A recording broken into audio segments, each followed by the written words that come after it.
নমস্কার। শঙ্খ ঘোষের মিথ্যে কথা। লোকে আমায় ভালোই বলে, দিব্যি চলনসই। দুশের মধ্যে একটু নাকি মিথ্যে কথা কই। ঘাটশিলাতে যাবার পথে ট্রেন ছুটেছে যখন, মায়ের কাছে বাবার কাছে করছি বকম বকম।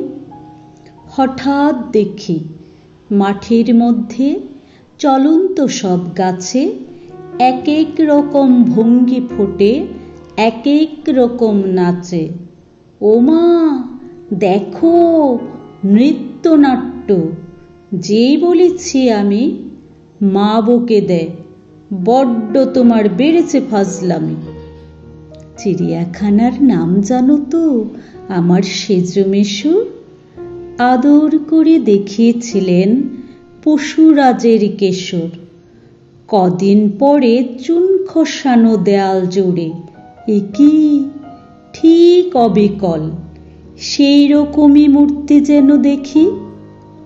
ক্লাসের মধ্যে যেই বলেছি সুরঞ্জনার কাছে, জানিস আমার ঘরের মধ্যে সিংহ বাঁধা আছে। শুনতে পেয়ে দিদিমণি অমনি বলেন, শোনো, এসব কথা আবার যেন না শুনি কক্ষনো। বলি না তাই সেসব কথা, সামলে থাকি খুব। কিন্তু সেদিন হয়েছে কি, এমনি ব্যাকুব। আকাশ পাড়ে আবার চোখ গিয়েছে আটকে। শরৎ মেঘে দেখতে পেলাম রবীন্দ্রনাথকে। নমস্কার।